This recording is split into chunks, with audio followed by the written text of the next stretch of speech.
Mundial de la Tierra y todo eso lo conoce en detalle y nos va a ilustrar Thais. Le damos la bienvenida. ¿Cómo estás, Thais? Gracias. Bien, muy bien. Expectante, ¿no? Porque esta es una de las dos fechas del calendario ambiental más importante. La otra es en junio, el Día del Ambiente. Y esta sobre todo tiene desde su origen un significado que es una de esas fechas en la que la sociedad civil sale a la calle, ¿no? De hecho, recordemos que el primer Día de la Tierra fue en 1970 y se congregó porque fue justamente cuando 20 millones de personas salieron a la calle en los Estados Unidos para exigir que haya políticas que limiten la contaminación que las empresas estaban generando en el aire y en el agua. Desde ahí es que cada 22 de abril se sale a la calle en reclamo que los tomadores de decisión, ¿no? Justamente tomen medidas hoy ya en un contexto de crisis climática y ecológica. Y algo importante que recién Laura nos decía, a partir de las 5 de la tarde, y te diría que ya desde antes en Plaza de Mayo se van a congregar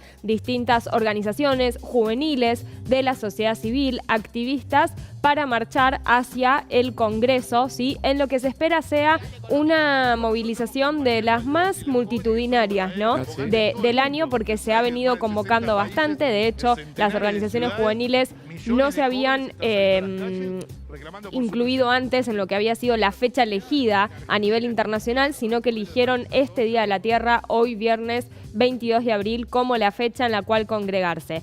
Yo siempre en las movilizaciones, ¿sabes qué es lo que veo? Porque, bueno, obviamente salimos en defensa de la tierra todos, pero ¿qué es lo que se reclama? Porque eso obviamente va cambiando, ¿no? Año a año, y no es lo mismo lo que se reclama, no sé, en Estados Unidos, que lo que, por ejemplo, se reclama acá en Argentina. Y estuve mirando, te diría que son 3 principalmente los reclamos que va a haber hoy. En primer lugar, un reclamo hacia el Congreso, y que es por la ley de humedales. Vos sabés que la ley de humedales ya viene en este 4º intento porque... Explícala en una línea, por favor. Bueno, lo que busca justamente es identificar el estado de los humedales que tenemos en nuestro territorio, que son muchos, para determinar qué tipo de actividades se pueden realizar o no en función justamente del estado de estos humedales. Es decir, un humedal con mucho deterioro, bueno, evidentemente ahí no vas a poder hacer una actividad productiva. Alrededor de los esteros de Liberá hay humedales, por ejemplo. Sí, los esteros de Liberá son humedales. Los humedales son ecosistemas que se basan fundamentalmente, ¿no? en la presencia del agua y ayudan muchísimo. Por ejemplo, tienen un efecto esponja. Entonces, cuando vos tenés el humedal, eso absorbe agua. Si vos degradás el humedal, toda esa agua que ya esa esponja no absorbe, ¿qué pasa? Continúa y es lo que puede dar lugar a inundaciones. Claro. Esa es una de las ventajas principales de los aportes que se dice que tienen. Hablo del estero de Liberá porque hubo una recuperación en su biodiversidad, entiendo, en los últimos tiempos con una inversión interesante. Poco se difunde esto, sí. Así como siempre se sigue criticando el desmonte que destroza, bueno, lo que pasa en Santiago del Estero, sobre todo en Santiago, que he presenciado desmontes.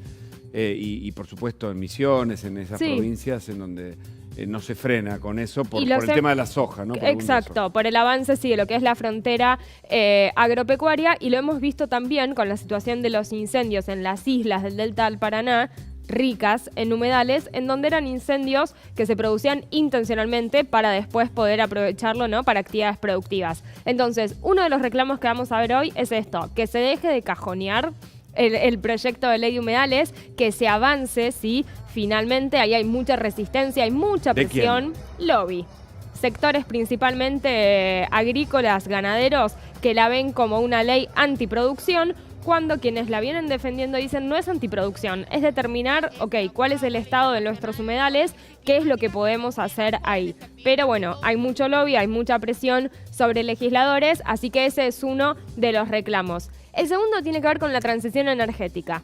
Un día antes del Día de la Tierra, vos viste ayer, ¿no? El presidente hablando de gas para 200 años, gas como el recurso para la transición, gas que es un combustible fósil y que es lo que nos dice la ciencia, de lo cual nos tenemos que desprender cuanto antes, porque justamente contribuyen a la emisión de gases de efecto invernadero y al calentamiento global. ¿Qué es lo que se pide en torno a esto? Que la Argentina tenga una hoja de ruta, que tenga que elabore ese famoso plan de cómo va a reducir sus emisiones a 2050. ¿Para qué? Para entender, bueno, necesitamos vaca muerta hasta tantos años, mientras invertimos en renovables. Eso es lo que hoy no tenemos sobre la mesa. Entonces, todas las acciones son aisladas y hasta te diría que opuestas, ¿no? Porque si vos por un lado decís... Poco pensadas. Poco planificadas. Exacto, planificación, estrategia, planificación y que sobre todo la transición energética sea justa. Esto significa no dejar a nadie atrás, ¿no? En un país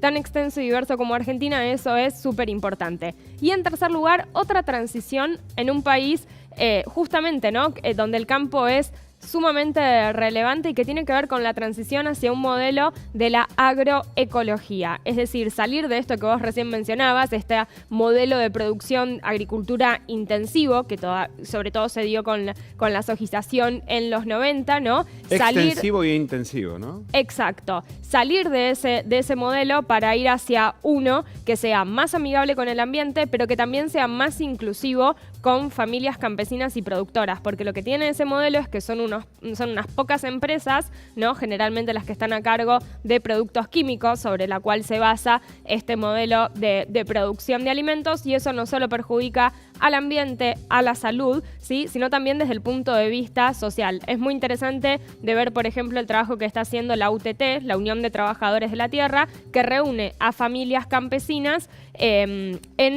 digamos, que trabajan justamente con este modelo de agroecología. Y que te digo más un dato.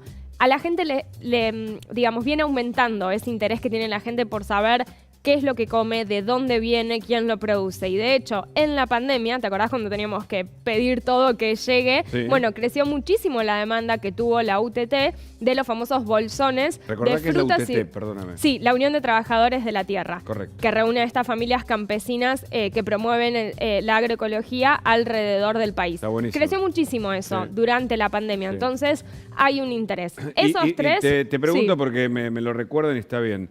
Nuestro ministerio, formalmente desde el gobierno, el ministerio que dirige Cabandier sobre medio ambiente, que llegó tarde a los incendios en Corrientes, ¿cómo se adecua con las demandas de los especialistas justamente en ambiente? ¿En qué sentido? En el sentido de las demandas, claro, y de la respuesta de parte del gobierno. Bueno, yo te diría que el gran desafío que tiene el Ministerio de Ambiente es cómo articula con los otros ministerios y secretarías. Porque el desafío que tenemos ante la crisis climática y ecológica es que necesitamos transformaciones en todos los sectores. Entonces, lo que yo te mencioné recién, transición energética, ¿a quién necesitas que haga cambios? Energía, ¿sí? Y producción, sobre todo. Después, si querés pasar a un modelo agroecológico, ¿qué necesitas? De la parte de agricultura. Entonces, el gran desafío durante el año pasado eso se quebró la confianza para trabajar en conjunto ante la acción climática, es que el Ministerio de Ambiente logre, con esta hoja de ruta de todas esas transiciones que la ciencia nos dice que es necesario hacer, bueno, que logre trabajar con otros. Y te diría algo más. El discurso de que necesitamos financiamiento para la acción climática es cierto y los países desarrollados tienen que cumplir con eso que se comprometieron de movilizar dinero para que países como Argentina lo puedan hacer. Pero no nos olvidemos para qué va ese dinero, porque si ese dinero va a ir para vaca muerta, no está yendo para promover la acción climática. Correcto. Entonces, ahí yo creo que es eso, te diría, lograr una armonía y trabajo con los otros ministerios que no creo que sea solo un desafío para la acción climática, creo que es, ¿no? Que lo tiene el gobierno para todo. Bueno, 72 días del Día de la Tierra, gracias por el informe, ¿eh? No, muy bueno, completo e interesante, como siempre. A las 5 entonces hoy en Plaza de Mayo es donde se van a congregar por si quieren sumarse. Muy bien, muchas gracias, interesante todo este tema que hace al lugar en donde habitamos.